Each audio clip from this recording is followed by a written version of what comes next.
Hey everyone, David C. Anderson here coming at you from the Knife Center, and welcome to Knife AQ number 49, the knife series where I answer all your questions, whether they're sharp or dull.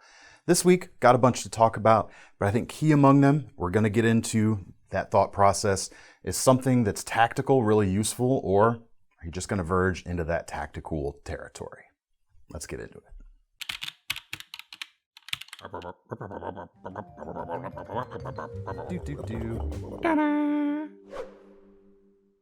right, before we get started, thank you to everyone who has put your questions in the comments down below. Always have a great time picking them out for this series.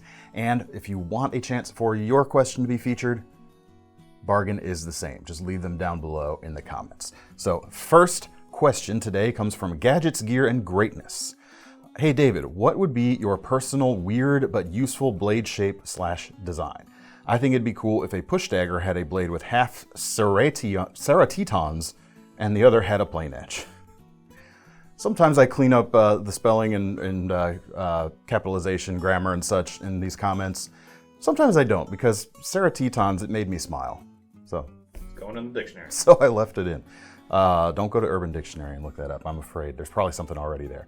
Safe search on. Safe search on, people. Safe search on.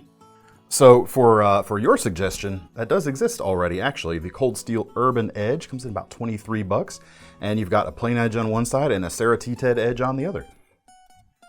He's going to be doing this all day now.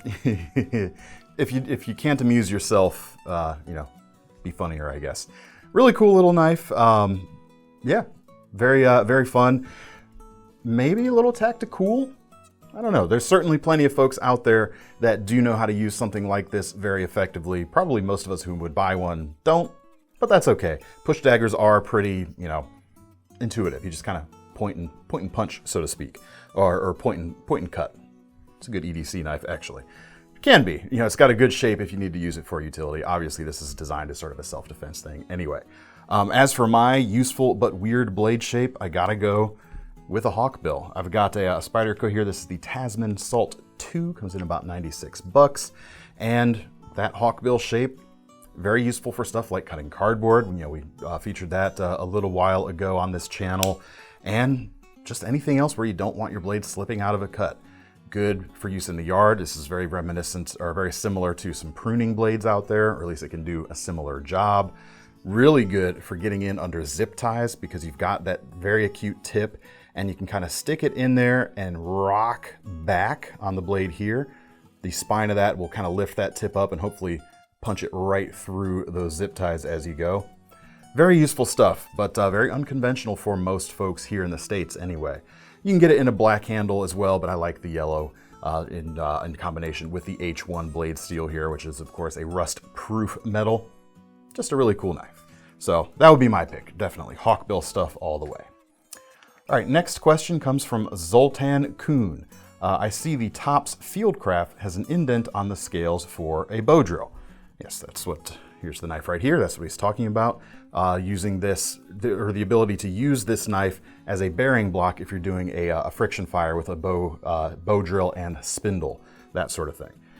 So the question is, I'm curious if one is making a bow drill fire, there's a pretty big friction on the bow drill indent. Will it warm up or damage the scale? Anybody got any idea? Kind of yes and no, I'd say. First off, before I get into it, the one thing you're going to want to do if you're actually using a knife like this as a bearing block for your bow drill set, please put it in the sheath. It'd be a lot safer if you did. But you can then safely, or much more safely, place it on top of your spindle on the indent right there and go to town. Yes, there's definitely going to be a lot of friction on something like micarta. Yeah, you probably will see some burning, quote unquote burning. It's not going to catch fire, but I bet you after a little bit that indent is going to be kind of charred and browned in. I know when I'm making knives and you're going too fast with a belt that's maybe a little worn out, it's real easy to put brown burn marks on a micarta, especially lighter colors. Now, is that going to damage the scale in terms of usability? Probably not. I do say probably. There's always a possibility something could happen. But in a way, I think that's actually going to look cooler because you've actually used it as it's intended and you've got the proof there that can't really be faked. So I really like that. Some wood-handled knives do have this also, but they usually will have like a little metal cup right there in the indent, because you wouldn't want to be using wood too frequently, because you definitely could drill through that, through the handle scale a lot quicker, and last thing you would want would be to building up char and building up an ember in your wooden handle. So in answer to your question, yes, maybe a little bit, but that's part of what is going to make it cool. All right, next question comes from Michael Kundert. I don't understand the entire tactical/combat knife category. Is there really an entire industry segment dedicated to providing military and police with equipment that is different than what the government can provide? Or do people just have them because they look cool? That'd be the tacti-cool statement. Some people, yeah, probably do. But I kind of want to unpack a few things in your statement there. You know, you mentioned about having an industry segment making things apart from a government providing things. So let's say, you know, government agencies are issuing things to their personnel. They're still not making them. They're still going to have to buy them from someone, and these companies are kind of tooling up to serve that market. And there's no reason for them not to want to sell those products to anyone else who could use that product. Furthermore, you know, back to that notion of what the government provides, a lot of operators out there, especially when in like police forces and SWAT across the country, a lot of times they're having to purchase their own gear of that type in order to take it out with them. They're not even getting issued that sort of thing. So there's plenty of reason for that market to exist for those people.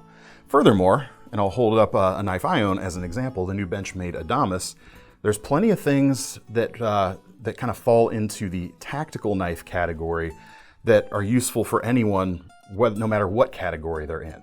Namely things like one-handed opening. This knife has thumb studs here. Ubiquitous nowadays, sure, but that was something that was seen as a very tactical feature when it was on the rise. Strong locking mechanisms, useful to me as well. I'm not a tactical guy.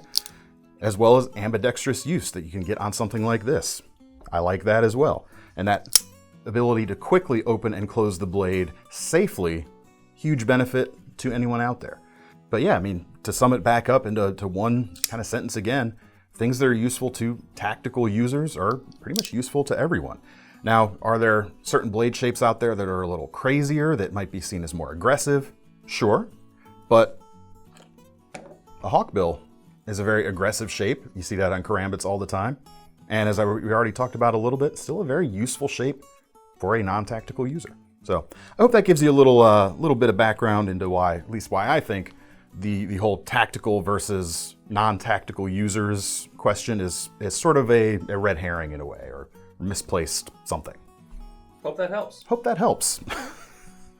It is. That's my catchphrase when I don't know how to end a question. Hope that helps. All right, next up, Avery asks, hey DCA, I'm finding that I am using my EDC in the garden pretty often, but I find the shape and thickness of my Para 3 not great for pruning tasks.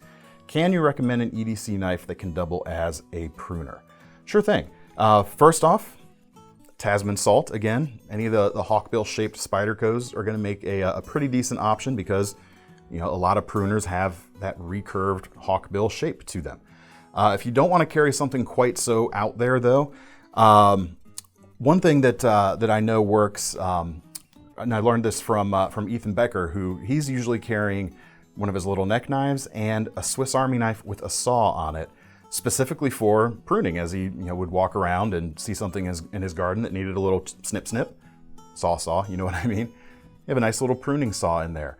I'm not a gardening expert, so if you mean something different by pruning, I apologize, but that's the answer I'm going to give. I know he carried a rucksack for a long time. They don't make that anymore. But at one point I did give him an Outrider, which is one of my personal favorite choices, and I know he carries that sometimes too. So that would always be, could be a very good option. Got that nice long saw right there, and nice locking blade as well. Really cool little big knife. All right, next question comes from Jeremy 2. He says, I am putting together 5 55-liter backpacks for 72-hour bug-out emergencies. What knife would be good/best to put in each one? Price for each knife around $75. So for me, that size bag and that type of purpose, it leads me to think you'd want to be very weight conscious as well as space conscious. But you still are going to want something that's strong and tough. So that leads me to some of Mora's offerings, and I want to say the Bushcraft Black. Can be had for as little as $40, but some other versions, depending on like sheath options and such, bump up a little bit. This one right here is the tactical version. Comes in about $90. Sorry about that. This one's not the one I would recommend. It has got a partially serrated edge here on the stainless blade. The rest of the Bushcraft Blacks are carbon steel, however. The one I really would like to recommend actually is the $65 variant that comes with the, they call it the Bushcraft Black Survival Knife, which I don't have here in front of me, but the sheath on that comes with a small sharpening stone and a small fire steel, so you've got some extra capability without taking up extra space. And you've got a knife design that's a little bit tactical, a little bit survival, and a whole lot of bushcraft as well, without taking up a ton of weight in your pack. I mean, that version, I don't have the specs here, so we'll have to guess at how heavy that version is, but it's not very heavy at all, and these have been proven to be very tough designs despite being pretty lightweight. All right, now we get to the lightning round for today. First question is from Brian. Hey DCA, which do you prefer? Letting your knives with copper or brass accents patina or polishing them up? Are you talking about collection or carry pieces? If it's a collection piece, I could definitely see maybe wanting to protect it from tarnishing too much. Wouldn't want to like polish it up too much after the fact, but if there's anything you could do to protect it, that might be cool. But if you're talking about things you want to carry, you're fighting a losing battle if you want to keep them bright and shiny. You just gotta let nature take its course. As your item patinas, it's gonna take on some cool individual characteristics. I mean, this guy right here is an Olight that our buyer Jason carries every day, made out of a copper body, and looks nothing like it was when it came out of the package, and looks pretty cool. And you're never gonna get there if you don't, like I said, just let nature take its course. All right, Jeremy 2 asks, if you lost your Victorinox S18... Him again? It is him again. Oh. Jeremy 4. Jeremy Twofer. Yes. I do that every once in a while. Someone gets in with 2 questions in one FAQ. Man, you owe me a beer or something, Jeremy. All right, he says, if you lost your Victorinox EvoGrip S18, which Victorinox would you replace it with? The exact same one. I have it right here. This is the Swiss Army knife that's on my person every day because it does what I want my Swiss Army knife to do on a daily carry knife. And for me anyway, I'm not really a Swiss Army knife collector per se. So for me, the Swiss Army knife that I want is the one that does the functions I want. Unlike maybe a primary EDC where as an enthusiast, you have a little bit of fun, maybe picking out a different one this day over that day. This has just got to do the job. So no matter how many times I've changed out my primary EDC, this one is always the thing that's right next to it. And let's say they did come out with a tool that had a complement of functions that I liked even better. These things aren't so expensive that I would wait to lose this one to replace it. I'd probably be able to just afford the next one. So, exact same one. Love, love, love that knife right there. All right, Tommy asks, hey DCA, I've recently been looking at the SOG Terminus XR. Do you think there are any better value folders with a similar locking mechanism around the same price range? Now, when you're getting into like the higher end of the Terminus XR range, there's other things like the Bugout and the Hogue Deca that are very compelling competitors. It's good to see a lot of stuff in that segment, honestly. But when you get down to like the $55 range that the D2 versions sell for, nothing else like it out there. And you can get some less expensive crossbar lock stuff from Gerber, but it's kind of a slightly lower category, I would say.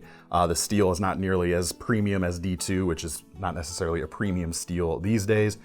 But this knife does a lot. It does a lot on paper, and it does a lot when you actually put it in your hand as well. You've got that great XR lock, flipping action, thumb stud action, wrist flick action, deep carry pocket clip. It does say SOG on it, so it's not a super subtle clip, but it's a great little design. 3-inch blade, so you can carry it most places, and enough handle length where you're gonna be able to get the job done without straining against your equipment too much.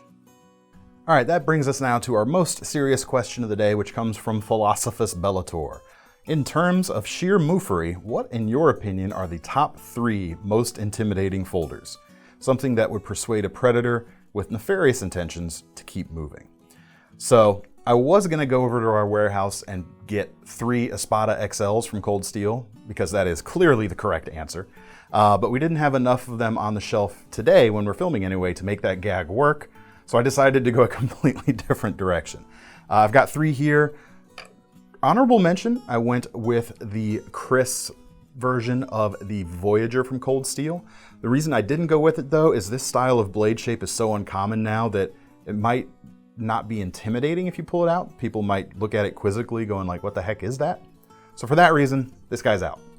I wish I could just like throw it at a wall now, but I won't do that. Instead, I'm going to go with the Cold Steel Frenzy 5.5-inch S35 VN Hawkbill blade. Very minor hawkbill going on. Deploy that, choke back on the handle. Ooh, yeah, look out for that guy. On top of that, we're going to go with the Half-Breed Large Bush Flipper, or as I like to call it, the 1-pound titanium liner lock flipper, because this is a beast in the hand and definitely makes an impression. It's not as long as that Cold Steel there was, but certainly substantial. And finally, from Richmade, a custom large fat ratchet, because that is, well, I'm undermining my point now because somebody might look at that and just kind of giggle and go, what the heck is that too? Giggle in fear. Giggle in fear, the fear giggles. I get those. Is that a thing? As much of a thing as the Moofree is. We'll leave a link to all of this stuff down below. Of course, if you want to get your hands on anything. Thanks everyone for your questions. Remember to leave your questions for potential inclusion in a future episode down below. And if you want to get your hands on these items, like I said, links are in the description. While you're over at our website, make sure you sign up for our Knife Rewards program so that when you put your money down on one of these knives, you can earn some free money to spend on your next one. I'm David C. Anderson from the Knife Center, signing off. See you next time.